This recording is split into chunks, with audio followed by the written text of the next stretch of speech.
받으셨으면 좋겠습니다. 자, 사무엘하 7번째 시간입니다. 다윗 언약. 다윗 언약은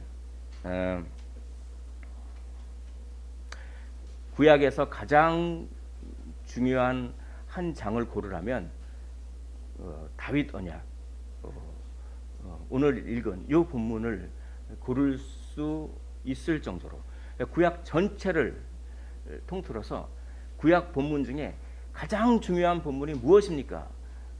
라고 물으신다면 이 본문을 주저없이 말할 정도로 오늘 본문은 사무엘 상하를 전체를 걸쳐서 가장 핵심이 되는 본문이요. 구약 성경 전체를, 그리고 이 본문이 마태복음과 연결되죠. 그래서 아주 중요한 본문인데 하나님의 말씀이 너무나 능력 있고, 그런데 제가 이 말씀을 얼마나 잘 전할지 모르겠습니다. 그냥 겸손하게 준비한 대로 전할 때 성령께서 참 역사하셨으면 좋겠습니다. 자, 오늘 사실 이 사무엘 상하를 이제 설교했던 이유는 오늘 이 다윗 언약을 말씀드리기 위해서 사무엘 상을 설교를 시작했던 거예요. 그래서 오늘 사무엘 하를 다윗 언약을 설교하고 이제 사무엘 하를 잠깐 중단하고 다른 이제 설교를 조금 이어서 이제 하겠습니다. 자, 각설하고 이제 본문으로 들어가겠습니다. 자, 1장부터 5장까지 통일왕국을 이루는 모습을 봤습니다. 그런 다음에 수도 이전을 했습니다. 그래서 블레셋 전투하고 싸웠죠. 블레셋 전투를 했죠. 그래서 승리했죠. 그리고 그렇게 안정화된 다음에 하나님의 말씀, 법궤를 이동했습니다. 자, 그런 다음에 이제 다윗 언약이 오늘 딱 나오는 거예요. 하나님과 다윗과 언약이 딱 이렇게 계약이 딱 체결되는 참 그런 아주 은혜로운 장면입니다. 자, 다윗은 많이 기다렸습니다. 그리고 하나됨을 이루기 위해서 노력을 했습니다. 그리고 하나님을 부지런히 찾았습니다. 임마누엘. 우리도 하나님을 부지런히 찾기를 원합니다. 그리고 이제 오늘 다윗 언약을 한마디로 요약하면 오직 은혜입니다. 자, 우리 한번 따라해 볼까요? 오직 은혜. 오직 은혜입니다. 우리의 행위가 아닙니다. 오직 은혜. 이거를 구약 성경에서도 마치 뭐 바울이 얘기한 것 같은 오직 은혜가 여기 나오는 거예요. 자, 사무엘하 7장을 보면 성전을 지으려고 합니다. 근데 하나님께서 성전 짓는 거를 좋아하실 줄 알았는데 거부를 하세요. 왜 거부하실까요? 이따 말씀드리겠습니다. 거부하세요. 거부. 그런 다음에 거부하시지만 이게 하나님 보시기에 대견한 거야. 야, 네가 나를 위해서 집을 지어준다고 하는 거에 조금 삐리리한 면도 있지만 그래도 대견하다. 이렇게 생각하시지 않았을까요? 그러니까 언약을 다 맺어주십니다. 이것은 전부 예수 그리스도를 예표하고 있습니다. 이것이 왜 예수 그리스도를 예표하는지 한번 기대를 가지고 말씀을 계속 들어주셨으면 좋겠습니다. 그러면 먼저 성전 건축을 거부하시는 것을 한번 살펴보겠습니다. 자, 1절에 보면 여호와께서 주위의 모든 원수를 무찌르사. 누가 무찌르셨나요? 다윗이 무찌르렀다고 합니까? 아니에요. 여호와가 무찌르렀다고 합니다. 왕으로 궁에 평안히 사실 때 누가 평안을 줍니까? 하나님이 주시는 거예요. 자, 1절은 아까 다윗 언약이 오직 은혜라고 했죠. 그래서 하나님이 평안하게 하신다. 오직 은혜를 벌써 여기서부터 딱 도입부에서 딱 이렇게 얘기하고 납니다. 자, 이제 평안해졌을 때 참 우리가 힘들 때도 예수님을 찾아야 되지만 평안할 때도 예수님을 찾아야 돼요. 다윗이 잘한 거는 이겁니다. 힘들 때는 예수님 막 찾다가 조금 살만해지면은 예수님을 안 찾고 그런 경우가 좀 있지 않겠습니까?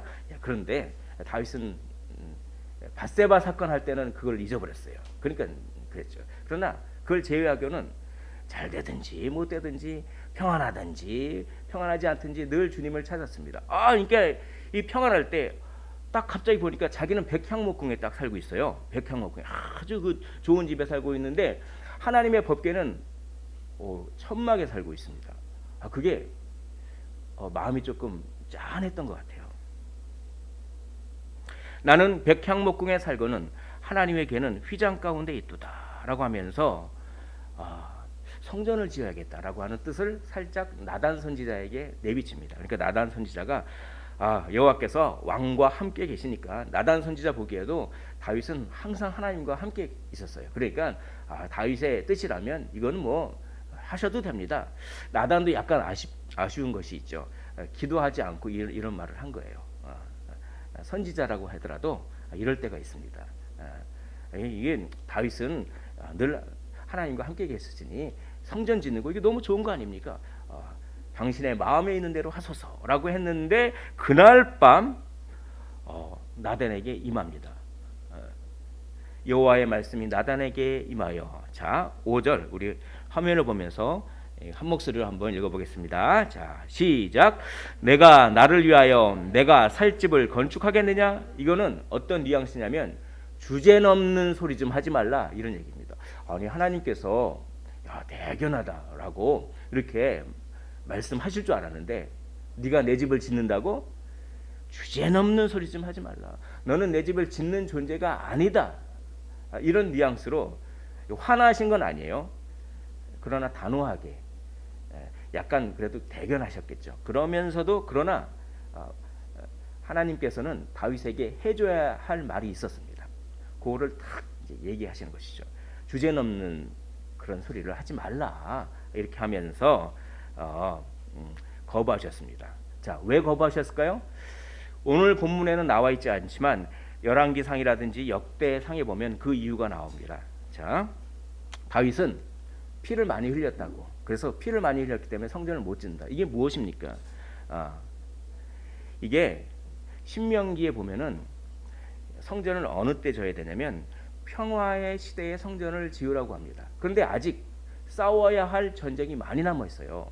그러니까 평화가 안 된 상황에서 성전을 짓다 보면은 이게 다윗에게는 전쟁도 해야 되고 성전도 지어야 되고 다윗에게 약간의 휴식을 주는 차원이 있습니다. 휴식을 주는 차원도 있고, 또한 다윗이 해야 할 사명은 그것이 아니다라고 한 것입니다. 우리가 하나님의 일을 혼자 다 할 수 없어요. 어떤 사람은 하나님께서 이걸 맡기시고 어떤 사람은 하나님께서 이걸 맡기십니다. 다윗에게는, 다윗의 은사는 전쟁을 잘하는 것이었습니다. 그래서 너는 전쟁을 해서 우선 성전을 지을 수 있는 기초를 마련해라. 평화의 시대를 먼저 만들라. 그 사명에 집중하라. 그리고 너의 아들 솔로몬이 뭡니까? 샬롬에서 나왔어요. 평안이라고 하는 이름을 가진 솔로몬에서 내가 그렇게 성전을 짓겠다. 그렇죠? 하나님의 일을 어떻게 혼자 다 합니까?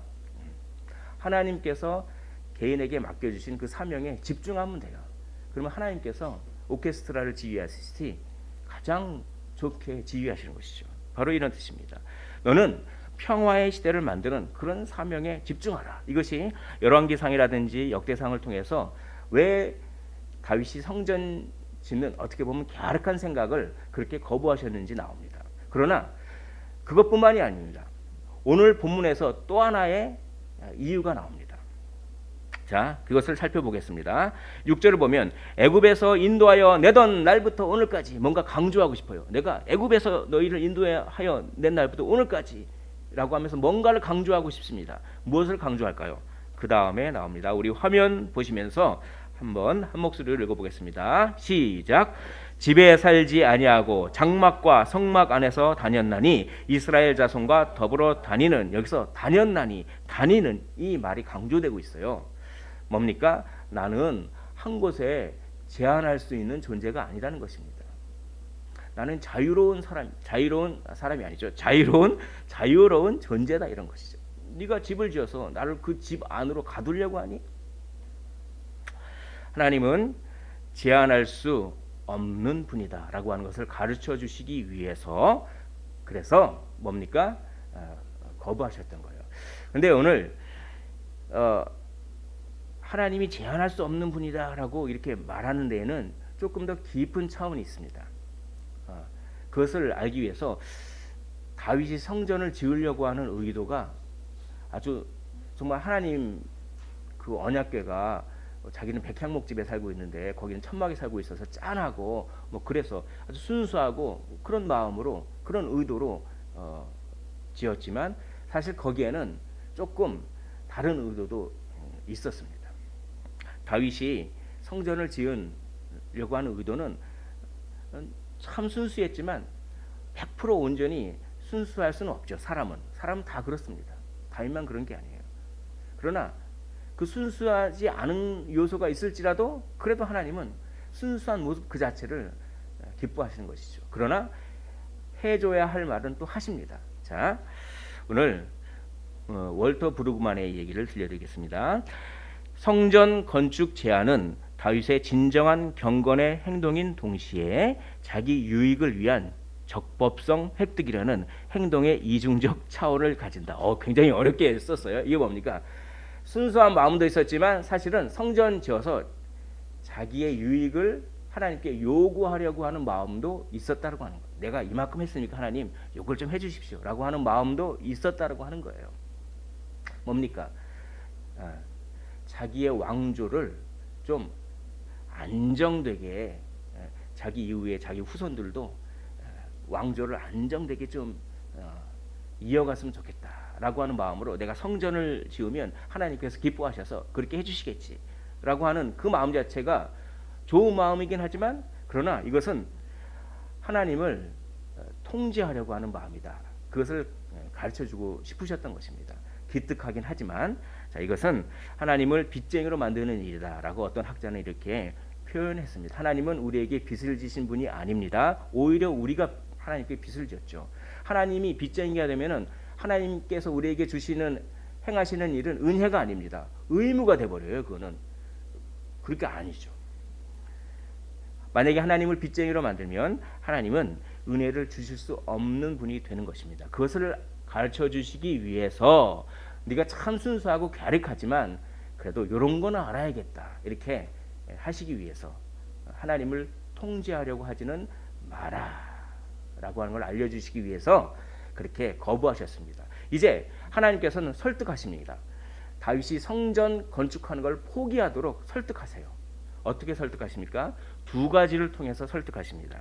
자, 오늘 첫째, 자신의 기준을 하나님에게 적용하지 마라. 우리 한번 첫째 읽어볼까요? 시작. 자신의 기준을 하나님에게 적용하지 마라. 둘째, 은혜의 순서를 잘 지켜라. 이것도 읽어볼까요? 시작. 은혜의 순서를 잘 지켜라. 하나님께서는 다윗이 성전을 짓는 것을 단념하도록 설득하기 위해서 두 가지를 말씀하시는데 자신의 기준을, 너의 기준을 나에게 적용하지 마라 라고 하는 걸 말씀하심으로써 또 은혜에는 순서가 있다. 그 순서를 잘 지켜라. 이걸 말씀하심으로써 성전 짓는 것을 단념하도록 잘 설득하시는 거예요. 자, 이 내용이 어떤 것인지 한번 보겠습니다. 우리 7절을 보면 이렇게 되어 있습니다. 너희가 어찌하여 나를 위하여 백향목집을 건축하지 아니하였는고라고 말한 적이 한 번이라도 있었냐? 난 그렇게 말하지 않았다. 자, 이거 여기에는 이런 뜻이 있어요. 자, 이것에 대해서 저명한 학자가 해설한 것을 제가 읽어드리겠습니다. 이렇게 됐습니다. 자, 백향목 궁이 다윗에게 매력적인 것처럼 하나님께도 매력적일 것이라는 다윗의 인식을 거부하셨다. 뭡니까? 너희들이 백향목이 좋다고 생각하지? 그런데 나는 그 백향목은 나한테는 아무것도 아니야. 너희들이 좋다고 반드시 내가 좋아하는 것은 아니란다. 왜 너희들의 기준을 자꾸 나한테 적용하려고 하냐? 우리가 하나님을 기쁘시게 한다는 명목하에 이런 실수를 범할 수도 있습니다. 사실은 자기가 좋아하는 것을 하면서 그게 하나님이 좋아한다고 생각할 수가 있다는 것입니다. 그거를 백향목 그 너희들에나 좋은 거지. 나한테는 온 우주를 창조한 나한테는 그 백향목 아무것도 아닌데 왜 그런 기준을 나한테 적용하느냐라고 이런 암시와 이런 것들이 있어요. 이런 것들을 통해서 성전 짓는 것이 갸륵하긴 하지만 이제 포기하게 만드시는 거죠. 자, 두 번째는 은혜의 순서에 대해서 얘기합니다. 은혜의 순서는 뭐냐면 이것입니다. 내가 먼저 너희에게 은혜를 베푸는 것이지 너희가 먼저 나에게 은혜를 베풀 수는 없다. 순서가 있다는 것입니다. 우리가 하나님을 섬기고 헌신할 때 어떻게 합니까? 하나님께 우리가 먼저 은혜를 주려고 하는 마음으로 하나님께 헌신하고 섬기는 것이 말이 안 되는 거예요. 먼저 은혜를 받고 그 은혜의 표현으로서 감사로 섬기는 것이지, 헌신하는 것이지, 하나님께 먼저 우리가 은혜를 주겠다고 하는 그 순서는 잘못된 것이다. 이걸 얘기하는 것입니다. 그거를 얘기하기 위해서 너는 은혜를 받는 존재지 은혜를 나한테 주는 존재가 아니다 라고 하는 것을 계속 과거, 현재, 미래를 통해서 알려주십니다. 자, 8절에 보면은 내가 너를 목장 곧 양을 따르는 데서 데려다가 내 백성 이스라엘의 주권자로 삼고 내 모든 원수를 내 앞에서 멸하였은즉. 이거 뭡니까? 과거에도 너는 은혜를 받았다. 너는 나에게 은혜를 주는 존재가 아니었다. 과거에도 너는 은혜를 받는 존재였다. 사랑하는 성도 여러분, 우리는 모두 은혜를 받는 존재입니다. 부지런히 은혜를 받으셨으면 좋겠어요. 은혜 안 받으면은 못 살잖아요. 은혜 달라고 하시면 하나님이 은혜 주십니다. 은혜 구한 자에게 은혜의 주님이 되시는 것이죠. 과거에도 너는 내게 은혜를 받았다. 너는 내게 은혜를 주는 존재가 아니라 은혜를 받는 존재였다. 너는 내게 빚을 진 존재지 나에게 빚을 부과하는 존재가 아니라는 것입니다. 이 순서를 잘 알아라 라고 하는 것입니다. 그러면 과거에만 그랬느냐? 아니다. 미래에도 너는 나에게 은혜를 받는 존재지 은혜를 나에게 주는 존재가 되지 않을 것이다. 미래에도 나는 너에게 은혜를 먼저 베풀 것이다. 이런 얘기를 합니다. 그게 9절 내 이름을 위대하게 만들어 주리라. 미래에도 내 이름을 위대하게 만들어 줄 것이다. 자, 하나님께서 너의 이름을 위대하게 만들어 준다라고 약속하신 사람은 이 다윗 말고도 한 사람 더 있습니다. 이 두 사람 외에는 이런 약속 안 하셨어요. 누굴까요? 이렇게 학생부 설교를 할 때는 1번 아브라함, 2번 아브라함, 3번 아브라함. 자, 누굴까요? 아브라함 이런 식으로 하면서 야 너희들 참 잘 맞췄다 이렇게 하면 좋아들 하더라고요. 그런데 어른도 좋아하시네요. 예, 아브라함도 이런 그러니까 아브라함 외에는 내 이름을 위대하게 만들어주겠다라고 하는 약속을 하신 그런 적이 없어요. 그걸 다윗에게 하는 거죠. 자, 미래에도 너의 이름을 내가 은혜로 너의 이름을 너의 명예를 높여주겠다. 이것은 하나님께서 이런 말씀하기에 좀 그런데 아무튼 은연중에 책망하시는 부분이 있어요. 이게 뭐냐면 너는 지금 성전을 지어서 성전 짓는 대가로 나에게 이름을 높여달라고 하려고 했지 않았니? 그게 아니야. 성전과 상관없이 내가 먼저 너의 이름을 위대하게 할 거야. 은혜의 순서를 똑바로 알아라. 이런 얘기입니다. 이런 얘기예요. 성전 안 지어도 너한테 이름을 높여줄 거야. 왕조를 탄탄하게 구축해서 너의 명예가 이렇게 드럽게 할 거야. 성전 굳이 안 지어도. 이런 얘기를 이렇게 돌려가기 좀 요즘 젊은이들 그런 얘기를 하더라고요. 약간 그런 식으로 이렇게 은혜를 주시면서 약간은 이제 그런 것들을 되돌아보게 하는 것입니다. 자, 그리고 10절과 11절에 내 백성 이스라엘을 위하여 한 곳을 정하여 그를 심고 그를 거주하게 하고 다시 옮기지 못하게 하며 편히 쉬게 하리라. 안전을 줄 것이다. 미래에도 안전을 줄 것이다. 여기 내 백성 이스라엘을 위하여 한 곳을 정하여 한 곳이 어딜까요? 어떤 학자는 성전이라고도 합니다. 그런데 대부분의 학자는 가나안 땅을 말해요. 그러니까 가나안 땅이 여호수아가 가나안 땅에 딱 들어와서 정착을 하더라도 편안한 안식이 오지 않았죠. 그냥 적들이 쳐들어오고 사사시대를 보십시오. 막 적들이 쳐들어오지 않습니까? 그러니까 이제는 너한테 약속하는데 안전과 평안을 약속하겠다. 사사시대와 같이 않게 하겠다. 이런 얘기입니다. 자, 이것도 역시 돌려가기, 이탄. 뭡니까? 너는 지금 성전을 지으려고 해서 그 성전을 짓는 대가로 나한테 안전을 지금 요구하려고 하는 마음이 순수한 마음이 많이 있지만 그런 마음이 조금 있지 않았니? 성전 안 지어도 돼. 난 너를 사랑한다니까. 성전 안 지어도 돼. 성전 안 지어도 미래에 너의 안전을 내가 책임질 것이다. 과거에도 너는 은혜 받는 존재였고 현재에도 너는 은혜 받는 존재이고 미래에도 너는 은혜 받는 존재일 것이다.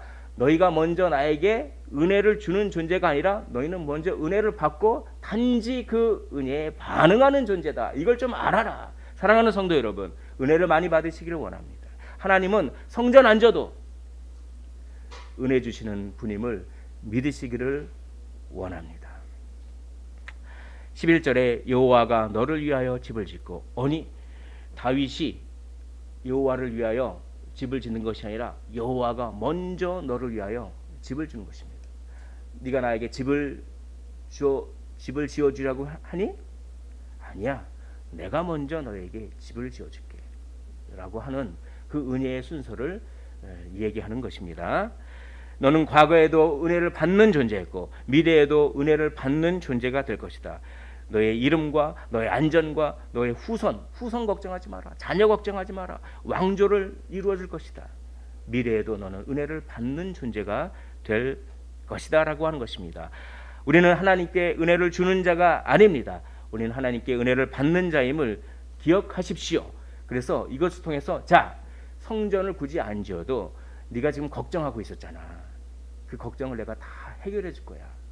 이게 설득이 되는 거예요. 그래서 다윗은 이제 이 이후에 오늘 이렇게 다루지 않았지만 감사 기도를 드립니다. 그러면서 이제 내가 해야 될 바를 열심히 하겠습니다. 그러니까 전쟁이죠. 거룩한 전쟁을 통해서 뭡니까? 성전 지을 건축 자재를 많이 모았어요. 전리품으로. 사실 다윗이 성전을 거의 지은 거랑 마찬가지죠. 모든 건축 자재를 다 모았으니까 솔로몬은 조립만 했습니다. 그렇게 다윗이 자기의 사명, 자기가 해야 할 것을 딱 알고 거기에 집중하는 모습을 봅니다. 이 하나님의 이 철두철미한 그렇죠. 이 논리가 다 설복되는 것이죠. 성전 안 져도 내가 너를 책임진다라고 하는 말씀을 우리가 믿음으로 받으십시오. 믿음으로 받는 자에게는 하나님께서 그렇게 하실 줄 믿습니다. 자, 여호와께서는 누군가에게 빚을 지시고 그 빚을 갚기 위해 언약에 충실하시는 분이 아닙니다. 항상 먼저 은혜를 베푸시고 사랑을 드러내시는 분입니다. 이 점을 다윗에게 분명히 하시는 것이죠. 유진 피터스는 이 구절을 이렇게 해석합니다.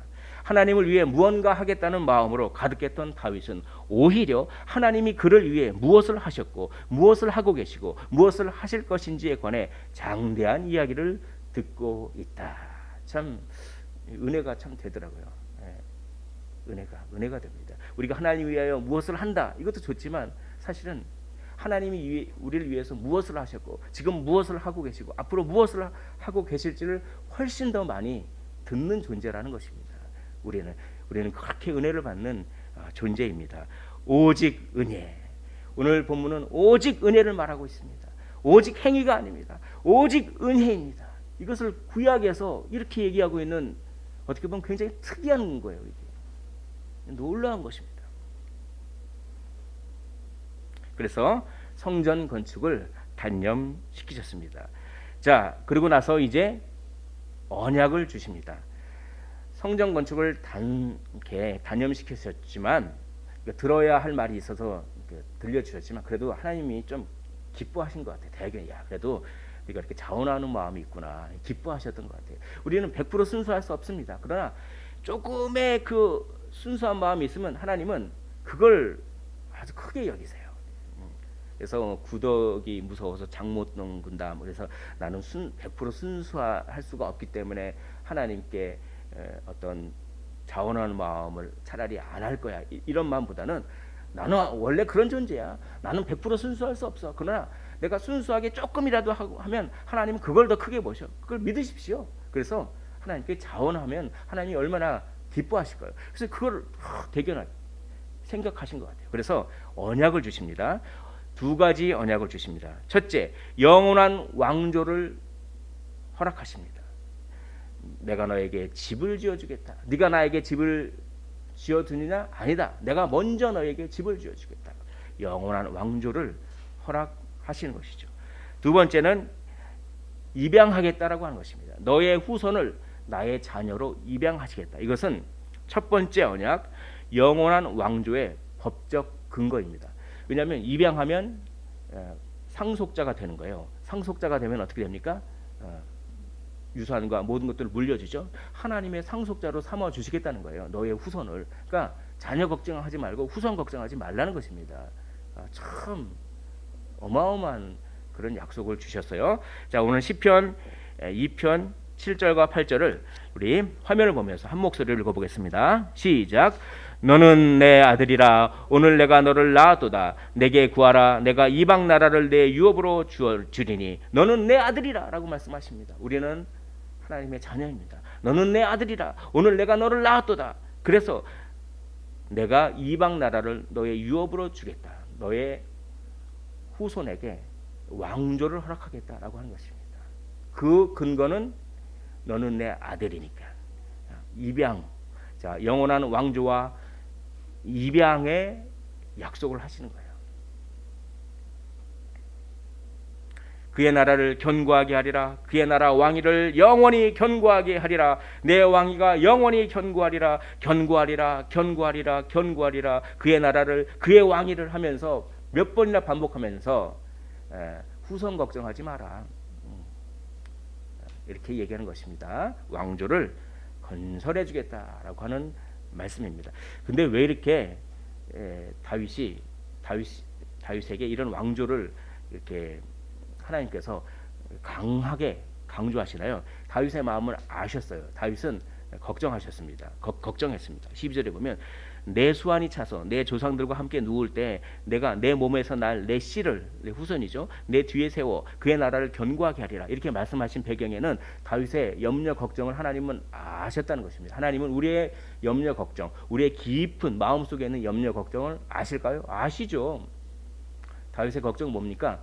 사울을 본 거예요. 사실은 나는 다윗 자기 자신은 하나님의 은혜를 받아서 이 목동에서부터 막 그냥 목자 생활하는 그런 총구석에서 목동 역할을 했는데 하나님의 은혜를 받아서 나를 기름을 부으시고 이 다윗 왕국의 통일 왕국의 왕으로 세워졌는데 사울을 보니까 사울은 자기 자녀들이 다 그냥 죽고 그런 거 보니까 나는 이렇게 은혜 받았는데 내 아들은, 그 아들의 아들은, 그 아들의 아들의 아들은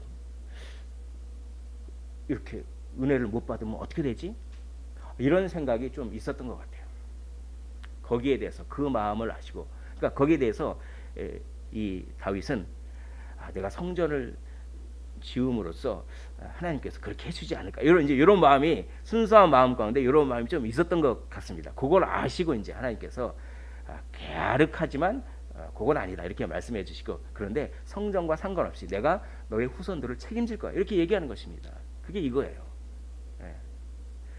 내 수완이 차서 내 조상들과 함께 누울 때, 참 죽은 이후에 남겨질 후손과 자녀들을 걱정하지 말아라는 것입니다. 주님이 책임져 주신다는 것입니다. 먹여주세요. 입혀주세요. 그게 바로 다윗 언약입니다.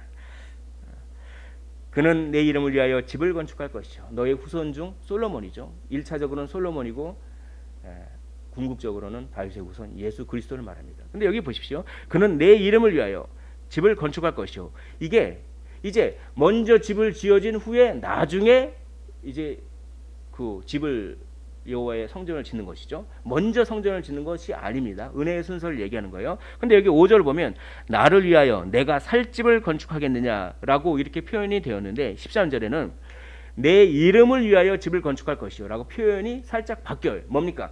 이거는 하나님을 제한하는 의미의 집을 짓지 않는다는 것입니다. 먼저 은혜를 받고 하나님의 이름을 단지 높이고 표현하는 차원에서, 감사의 차원에서 집을 짓는다고 하는 것이지 하나님을 제한하는 의미로 집을 짓지는 않는 것이다 라고 이렇게 살짝 이야기해 주십니다. 자, 여기까지가 뭡니까? 다윗 언약 중에서 왕조를 허락하여 주시겠다라고 하는 이야기입니다. 자, 그럼 가장 중요한 것이 남았습니다.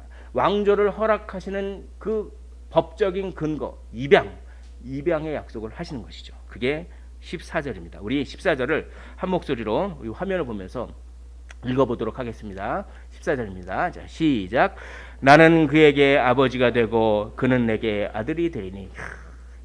이게 참 너무나도 은혜로운 말입니다. 구약에서 이런 얘기가 나요. 나는 그에게 아버지가 되고 그는 내게 아들이 되리니. 자, 이게 입양입니다. 다윗 언약의 핵심입니다. 이것을 말씀드리기 위해서 그 1년을 지나왔네요. 사무엘을 하면서. 그렇죠. 예. 우리는 입양되었어요. 우리는 하나님께로 입양되었습니다. 그러니까 하나님께서 우리를 먹여 살리세요. 걱정할 필요가 전혀 없습니다. 자, 그 입양의 의미를 무엇인지를 이렇게 얘기하고 있습니다. 우리 화면 보면서 14절과 15절을 한번 읽어보도록 하겠습니다. 자, 시작.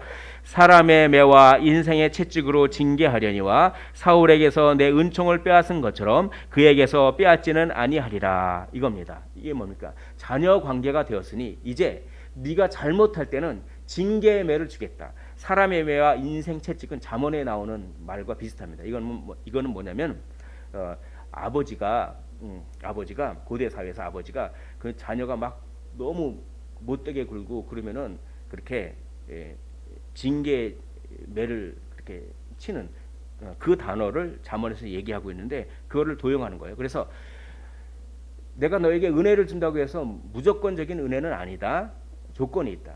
뭐냐면 네가 잘못하면은 너희 후손들이 잘못하면 사람의 매와 인생의 채찍으로 징계는 할 것이다. 그러나 아예 부자 관계를 끊지는 않을 것이다. 이게 무조건적인 거예요. 조건적이지만 무조건적인 거예요. 그런데 사울은 달랐습니다.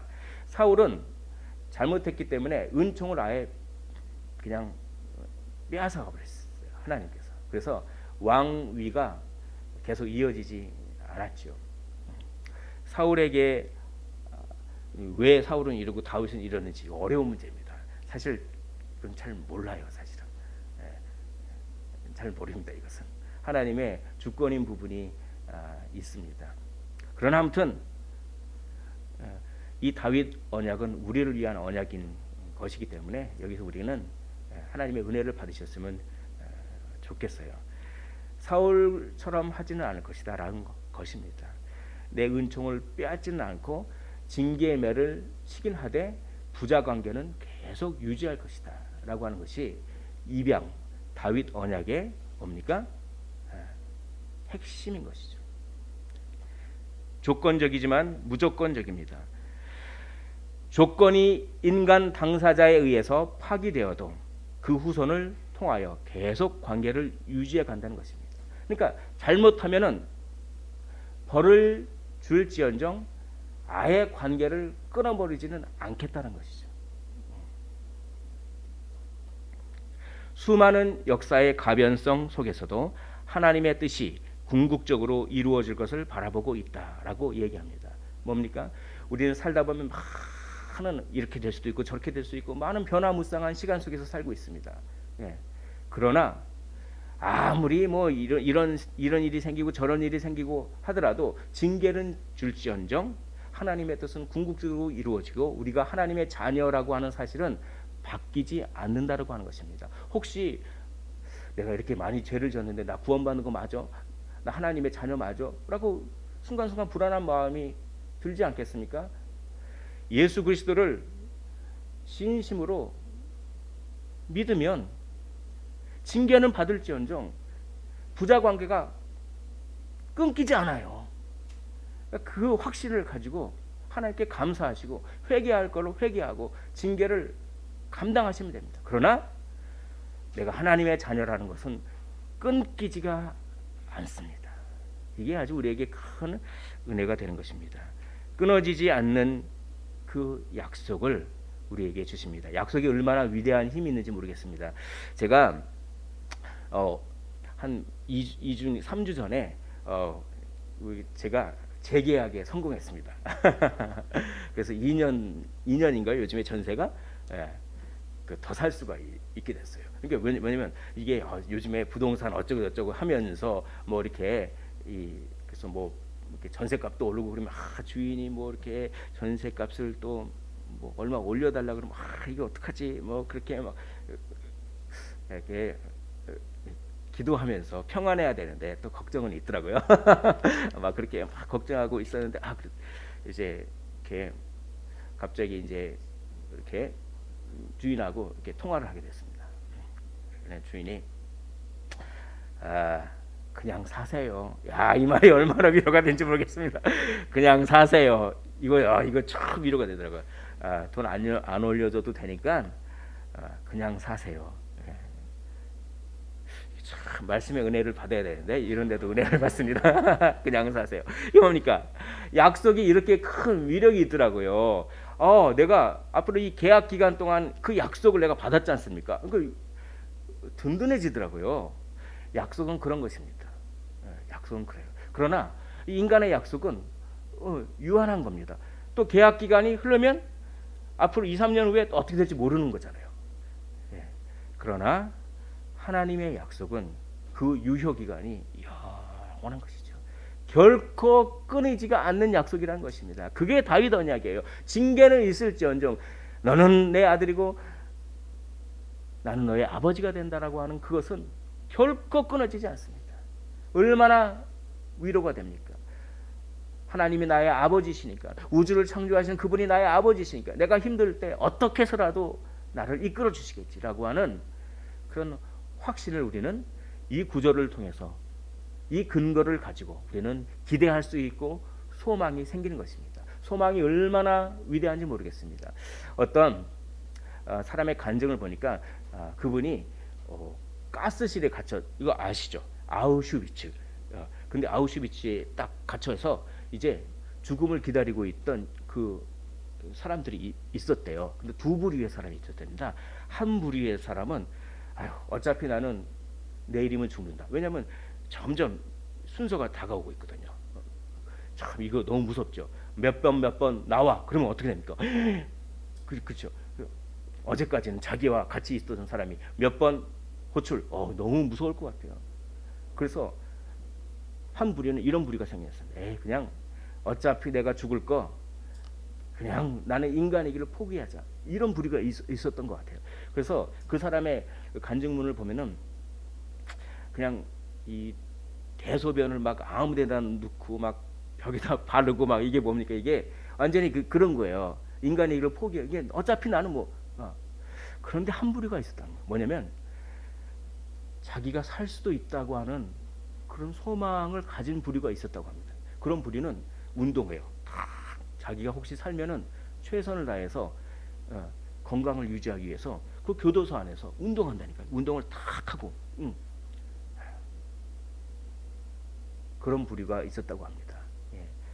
그래서 살아서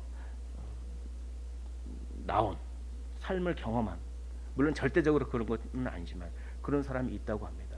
소망의 힘이 대단합니다. 이게 깜깜한 상자에 쥐를 받으면 몇 시간 안 돼서 죽는다고 하는데 아주 미세한 바늘구멍 같은 그 구멍만 탁 뚫어놔도 엄청나게 오래 산다고 합니다. 소망이 있으니까. 아주 미세한 그 빛만 보더라도 소망이 있으니까. 소망은 어디서 나옵니까? 약속으로부터 소망이 나오는 거예요. 우리는 끊어지지 않는 약속이 있습니다. 그 약속을 믿으십시오. 그럼 소망이 생겨요. 그러면 어떻게 됩니까? 너무나 지금 고통스러워. 어둠 가운데 있어. 그래도 아주 그 어둠 가운데 있어도 하나님께서 끊어지지 않는 약속이 하셨다라고 하는 이 다윗 언약을 기억하면 거기에 빛이 쫙 들어오는 겁니다. 그러면 그렇지. 이 또한 지나가리라라고 하면서 견딜 수 있는 그 능력이 이 약속에서 약속 믿고 굳게 서리라 찬양을 했지만 바로 그런 것입니다. 오직 은혜인 것입니다. 오직 은혜인 것입니다. 그런데 왕조가 끊어졌어요. 바벨론 포로가 됐지 않습니까? 그래서 400년 동안 왕조가 이어지다가 유다 왕조가 끊어지고 그리고 예루살렘 성전도 무너져 버리고 그래서 그 후손들이 우리는 하나님께 버려졌다. 이렇게 생각했어요. 완전히 풀이 죽었어요. 그러자 선지자들, 이사야 선지자든지 예레미야, 에스겔 이런 선지자들 있잖아요. 선지자들을 통해서 아니다. 진정한 다윗의 후손이 나중에 올 것이고 그 후손을 통해서 진정한 다윗의 나라가 세워질 것이다 것이다라고 선지자들이 그렇게 얘기하는 거예요. 그러니까 다윗 언약을 알아야 선지서도 이해할 수 있는 거예요. 다윗 언약을 알아야 시편도 제대로 이해할 수 있고, 그렇기 때문에 다윗 언약이 너무나 중요한 것입니다. 다윗 언약을 알아야 마태복음도 제대로 이해할 수가 있습니다. 바로 그분이 누구십니까? 그래서 메시아 소망 사상이 생기기 시작합니다. 그분이 누구십니까? 예수 그리스도시죠. 예수 그리스도를 믿는 우리도 이제 다윗의 영적인 후손이 됐습니다. 예수 그리스도가 세우는 나라는 단지 눈에 보이는 다윗의 나라가 아니라 더 궁극적인 다윗의 나라, 하나님의 나라이기 때문에 그 예수를 믿는 우리도 혈통으로는 다윗의 자손이 아니지만 영적으로 다윗의 자손이요. 그래서 우리도 입양의 계약의 혜택을 받는 거예요. 그래서 로마서 8장은 이 다윗 언약을 많이 얘기하고 있는 것 같습니다. 8장 15절에 너희는 다시 무서워하는 종의 영을 받지 아니하고 양자의 영을 받았으므로 우리가 아빠 아버지라고 부르짖느니라. 아멘. 자녀이면 상속자지요. 자녀이면 또한 상속자 곧 하나님의 상속자요 그리스도와 함께한 상속자니 우리가 그와 함께 영광을 받기 위하여 고난도 함께 받아야 할 것이니라 라고 이야기합니다. 상속자이기 때문에 영광을 주세요. 그러나 고난도 함께 받습니다. 그러나 현재의 고난은 장차 우리가 받을 영광과 좋게 비교할 정도가 없을 정도로 아주 작은 것입니다. 내가 지금 고난을 받고 있으면 하나님의 자녀라고 하는 강력한 증거입니다. 그러므로 고난이 힘들지만 내가 고난을 받고 있으니 하나님의 자녀라고 하는 강력한 증거이기 때문에 고난 가운데 기뻐할 수가 있는 것이죠. 여기서 말하는 고난은 무엇입니까? 자기 실수로 받는 고난이기보다는 성령의 열매 때문에 받는 고난이에요. 그러니까 성령의 열매는 뭡니까? 사랑 때문에 받는 고난이 있습니다. 사랑, 희락, 오래 참음, 화평, 온유, 절제, 충성 뭐 이런 것 때문에 고난을 받으면 하나님의 자녀라는 것입니다. 자기 아들을 아끼지 아니하시고 우리 모든 사람을 위하여 내주시니가 어찌 그 아들과 함께 모든 것을 우리에게 주시지 아니하겠느냐. 자녀에게 모든 것을 주신다고 하나님께서는 말씀하십니다. 우리 화면 보면서 로마서 8장 38절을 읽어보겠습니다. 시작. 내가 확신하노니 사망이나 생명이나 천사들이나 권세자들이나 현재일이나 장래일이나 능력이나 또 읽겠습니다. 높음이나 깊음이나 다른 어떤 피조물이라도 우리를 우리 주 그리스도 예수 안에 있는 하나님의 사랑에서 끊을 수 없느니라. 끊을 수 없습니다. 끊을 수 없어요. 하나님의 이 약속은 끊을 수가 없습니다. 현재일이나 과거일이나 미래일이나 높음이나 깊음이나 다른 어떤 피조물이라도 우리를 우리 주 예수 그리스도 안에 있는 하나님의 사랑에서 끊을 수 없습니다. 왜입니까?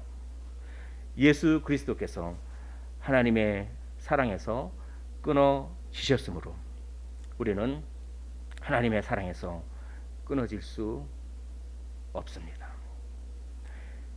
엘리 엘리 라마 사박다니 나의 하나님 어찌하여 나를 버리셨나이까.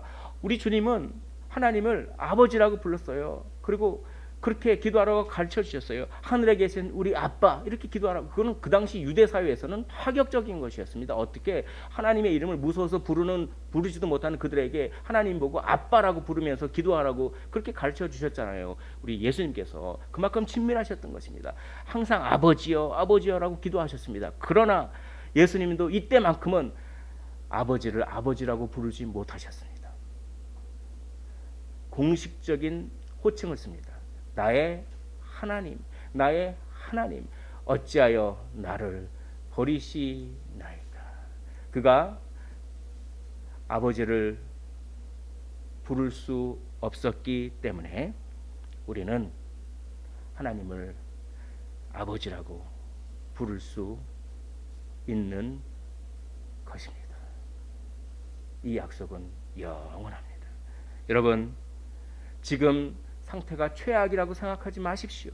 우리 인생의 최악의 상태는 이미 지나갔습니다. 우리 인생의 최악의 상태는 예수님의 십자가와 함께 이미 없어져 버렸습니다. 우리는 그저 작은 고난이 기다리고 있을 뿐입니다. 그리고 하나님의 영광스러운 승리가 기다리고 있을 뿐입니다. 왜요? 왜 그렇습니까? 이미 최악의 상태를 예수 그리스도께서 십자가에서 다 처리해 주셨기 때문에 그렇습니다. 힘을 내시기를 원합니다. 말씀을 정리하도록 하겠습니다. 다윗 언약은 오직 은혜입니다. 오직 은혜의 복음입니다. 또 다윗 언약은 끊어질 수 없는 십자가의 언약입니다. 사랑하는 성도 여러분, 이 약속에 기대십시오. 그리고 하루를 살아갈 힘을 얻으시기를 주님의 이름으로 간절히 축원을 드립니다. 기도하겠습니다. 우리 찬양하고 기도하는 시간